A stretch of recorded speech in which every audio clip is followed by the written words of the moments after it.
All of us, will vanish from the world literally. Our sentience and sapience will be extinguished for eternity, and probably figuratively as well, since the likelihood that anyone will be remembered beyond, say, their grandchildren is extremely improbable. Should one of us, against all odds, inherit a century or two worth of readers, while our bodies and our minds are long decomposed and consumed by insects, what matters that? Since all readers, like all authors, are destined for oblivion as well, not just that of the mortal coil, but also that forecast by astronomers for the cosmic coil. When our sun is extinguished and nothing remains of this college or of Chicago or the United States or the Vatican or Mecca or any other place in which creatures like us are emotionally invested. Hideo Kojima's Death Stranding is, as you might have guessed, about death. But it goes deeper than that, all the way back, in fact, to the 19th century. Every Kojima game has dealt in some way with the ideas of philosopher Friedrich Nietzsche. But one difficulty of understanding philosophy at large is it is in fact a conversation. Famous names and titles are flashy, but they don't really give you all you need on their own. Just as we Ludens who play Death Stranding would be nothing without each other, no one philosopher's corpus exists in isolation. So, Nietzsche was a philosopher who, throughout his entire professional life, was reacting to the ideas of a different philosopher, named Arthur Schopenhauer. And though they eventually diverged in their outlooks, both thinkers are seriously integral to Death Stranding as a whole. Death Stranding's brilliant dystopia is a place where our fundamental notions of truth have broken down. Even everyday commonplace events become unexplainable and defy anything resembling common sense. Take the very opening where we see Sam, our protagonist, right in front of our eyes, seem to slam into a woman that we later learn is named Fragile. But what we can't see with the naked eye is that she disappears right at the point of impact. This is, of course, a reference to the Higgs particle and the method with which it was discovered, the Large Hadron Collider.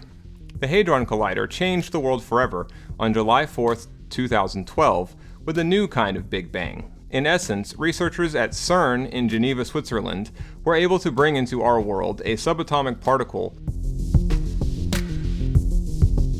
To save some time, I'll just say that in general, slamming subatomic particles together at incredible speeds can spark into being other particles, which upend many of our pre-modern conceptions regarding the fundamentals of physics, while also bridging or providing the missing link for why anything exists in the first place.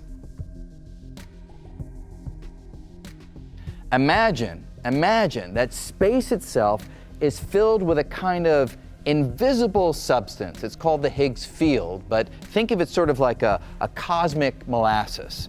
And then when particles like electrons, say quarks, if they're trying to move through space, they have to kind of push through this cosmic molasses, and they experience a resistance as they try to do so. It's sort of like if you throw a little pebble into a vat of molasses, you can see that the pebble is experiencing a resistance.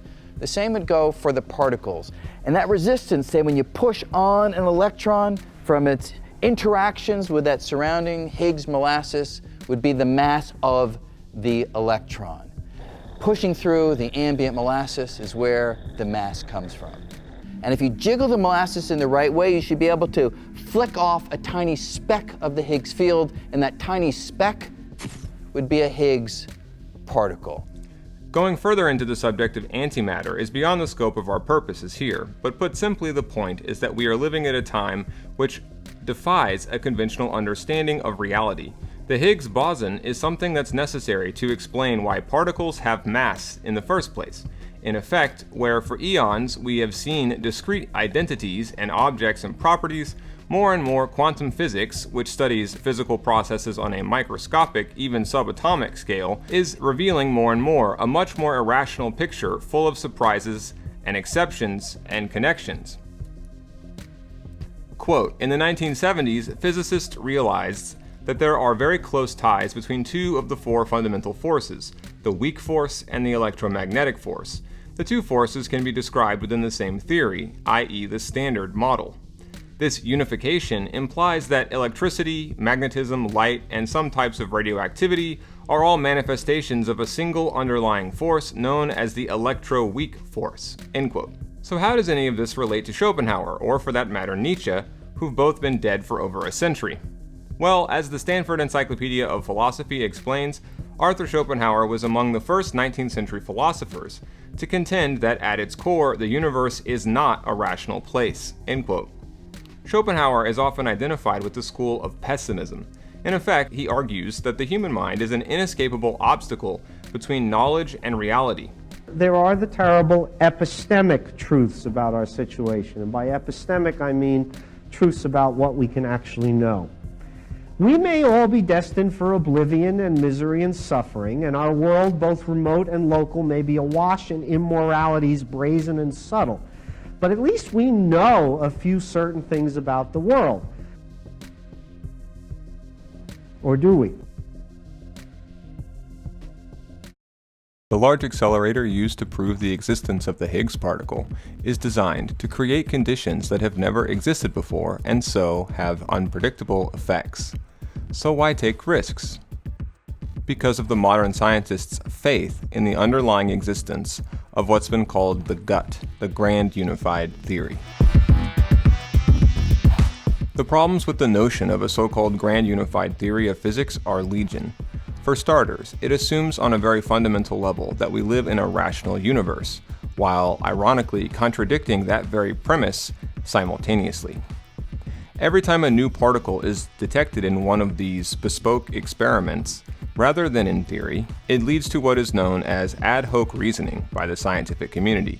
New theories, in other words, are created on the spot by modifying old ones to try to make the new pieces all fit together with the old pieces without disrupting the entire system.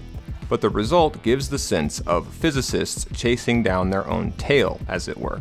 The fact is, nothing guarantees that our prevailing assumptions and prevailing theories are completely true. Even if they contain a grain of truth, even if the discovery of the Higgs particle, for example, seems to prove the existence of a Higgs field, what the pursuit of this discovery is really about is finding some inner rationality and perfection and symmetry to the universe that may not exist, and that, in fact, if it does exist, we may never be able to prove. To the contrary, believing that it does exist requires abandoning what our eyes and ears tell us, because the notion of a, quote, grand unified theory that would elegantly explain how the universe works, end quote, would require a common model for very dissimilar levels along the planes of the physical world. The discipline called quantum physics is supposed to, quote, explain how everything works, how atoms work, and so why chemistry and biology work as they do, end quote. NewScientist.com, quantum physics. But the way things, both in theory and in observation, work at the level of subatomic particles greatly differs from how they can be observed to work at the atomic, chemical, or biological level.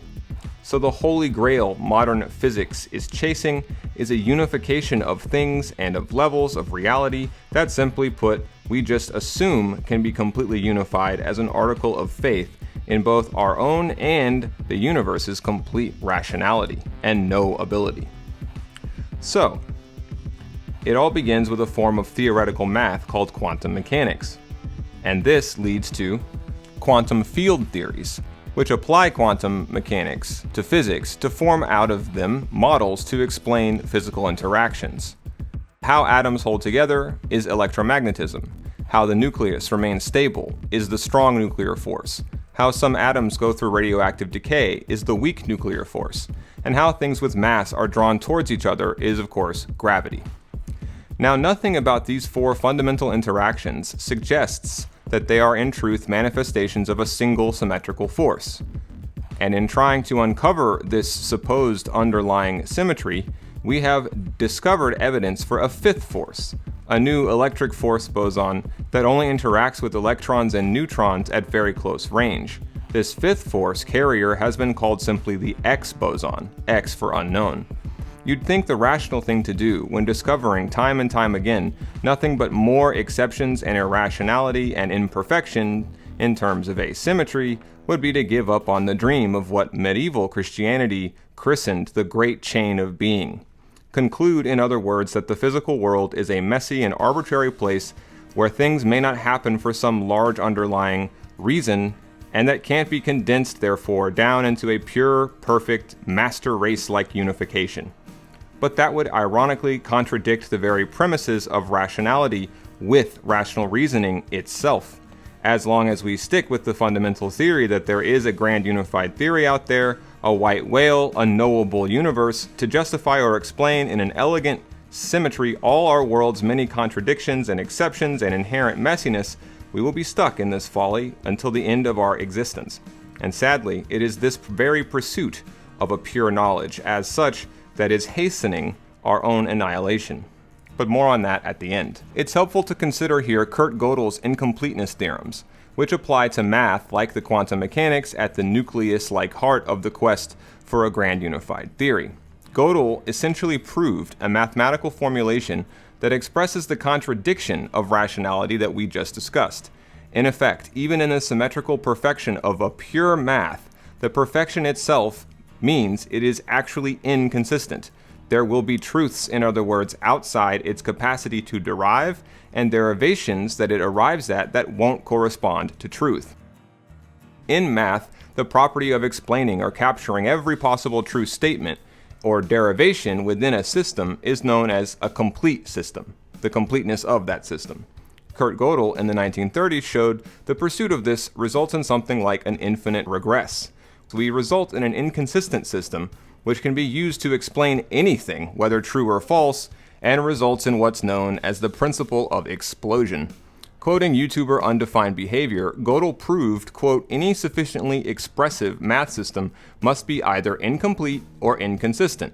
Each time modern science finds its current model is incomplete, it tries to add the new finding as a new axiom, or assumption, at the core of the system.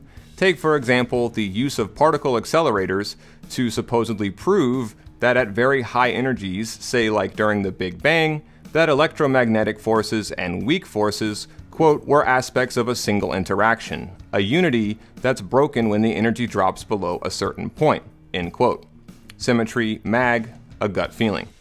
Well, this unprovable axiom simply forms yet another incomplete system, and even a perfectly consistent mathematical system can't prove its own consistency. If we find the perfect system, we will not be able to prove it within that system itself. There will always be a real possibility our system is inconsistent and we don't and can't know it. To quote a tear at the edge of creation, science needs a framework, a scaffolding of principles and laws to operate. It cannot explain everything because it needs to start with something. This something must be taken for granted. The truths we obtain, such as Newton's universal law of gravitation or Einstein's special theory of relativity, are indeed impressive, but always of limited validity. Our successes have led us to believe that these partial truths are scattered pieces of a single puzzle, the components of a final truth waiting to be discovered. But is that true? Are we truly getting closer to what Stephen Hawking compared to knowing the mind of God? Or are we lost searching for the unobtainable? Should we instead be asking why we need to believe so badly in this final truth?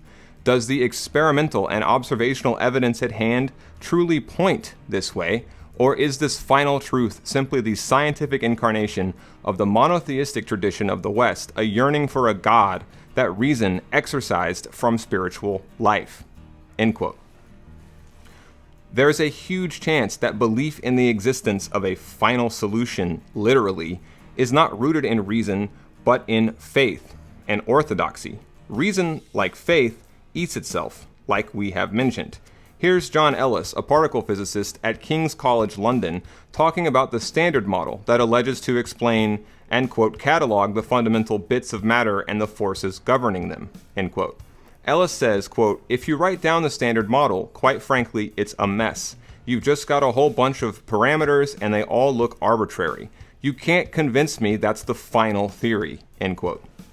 In the religious-like crusade over finding this Moby Dick-like final solution, and this is where Schopenhauer becomes relevant, we are risking the annihilation of our world In fact, we may have already destroyed it ahead of time, like the light from an already dead star. The Telegraph writes about a book by Professor Lord Martin Rees. Quote, particle accelerators which smash atoms together into quarks could theoretically destroy humanity. A black hole could form and suck in everything around it.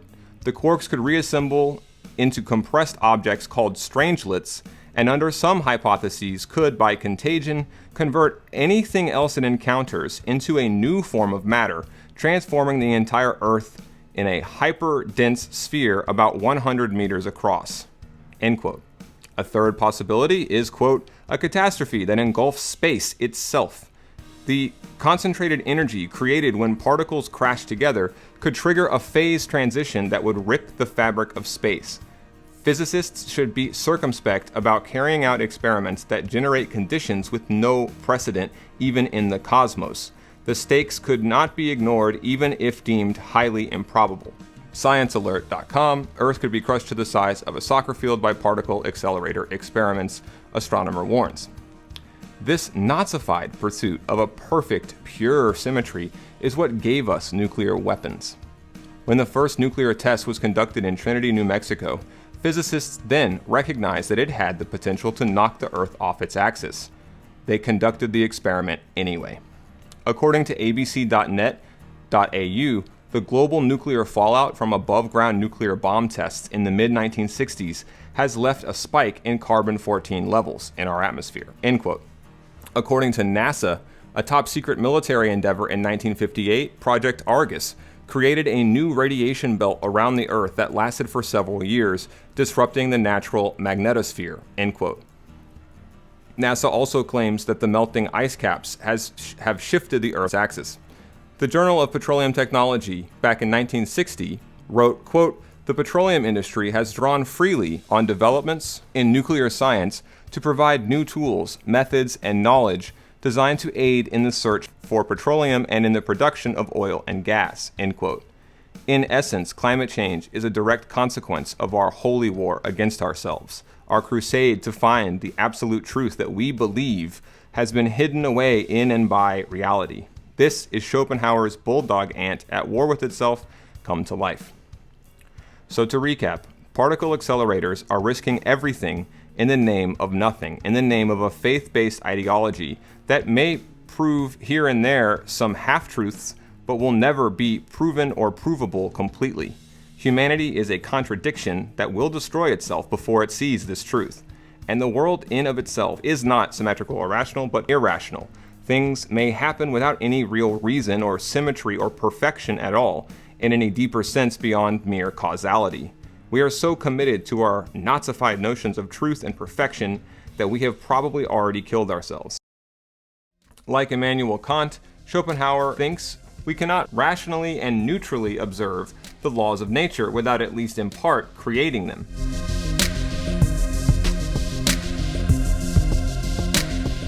Human minds are not put together in the right way.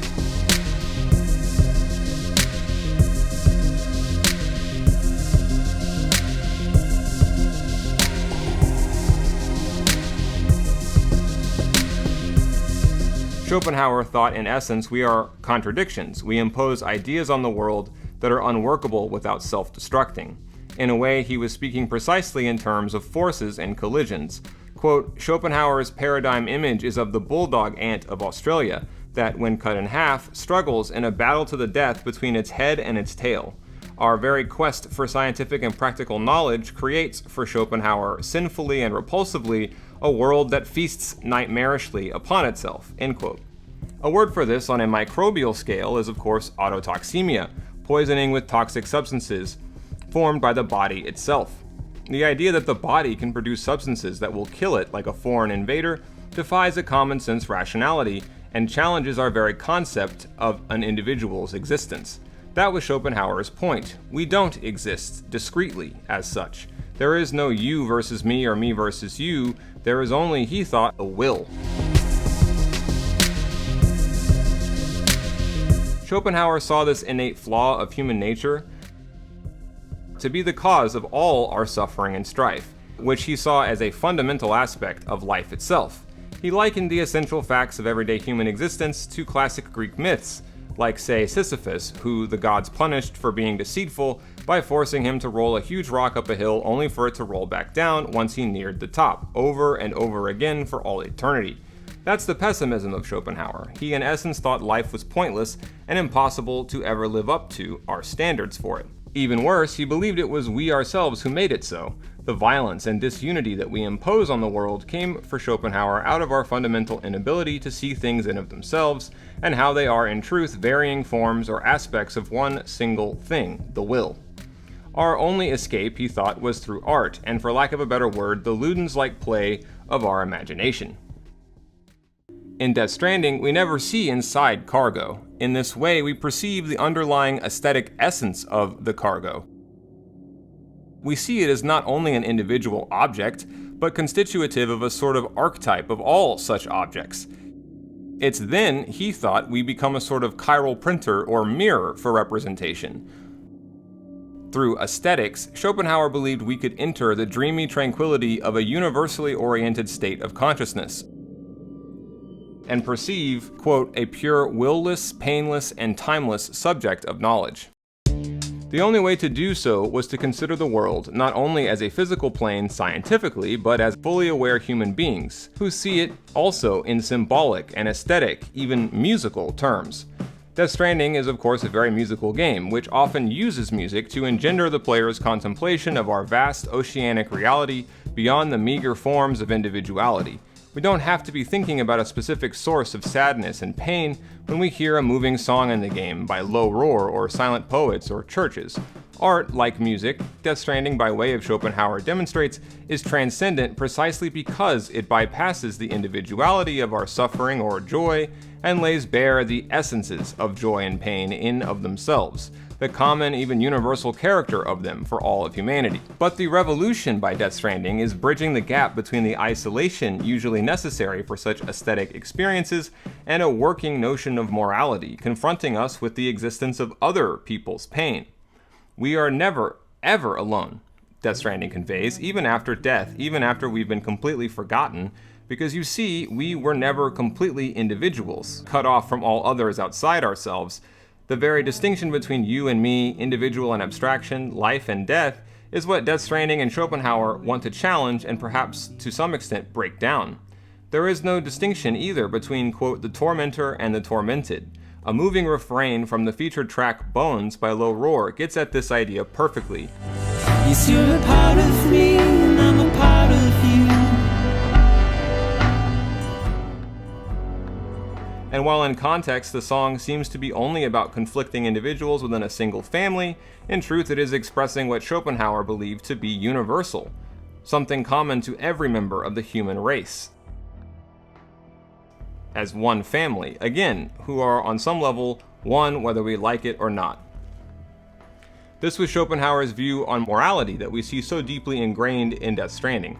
Take the character Higgs. Higgs at first seems to want to kill everyone in the world, but by the end it becomes clear it is his own suffering, as well as that of the entire span of existence, that he wants to end for good. He feels the world's pain, in other words. Schopenhauer went on to use this moral monism to criticize the implications of science.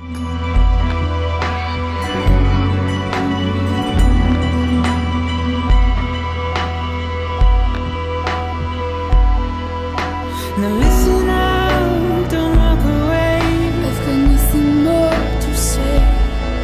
Can you see it in my dying face? You're acting like I care. Now is there anything that I can do? If there was, would we be singing? But you're a part of me and I'm a part of you.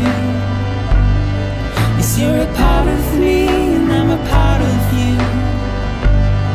Yes, you're a part of me and I'm a part of you. Yes, you're a part of me and I'm a part of you. So we've covered Schopenhauer and how his pessimism has taken on a new importance today. But how do we live in such a world? And what does this have to do with Friedrich Nietzsche? As Middlesex University's David Convoy writes, on the basis of his metaphysics, Schopenhauer was led to advocate quietism and resignation as attitudes towards life. In the course of his career, Nietzsche reversed his estimation of Schopenhauer from initial agreement to final excoriation, end quote, meaning harsh critique. So what caused this total reversal in Nietzsche's esteem for Schopenhauer? Well, it has to do with Christianity. The character of Sam Porter Bridges, you see, is what Nietzsche might have called an Antichrist. Now, another way of saying this might be chiral Christ, a mirror opposite, like the difference from your left hand and your right.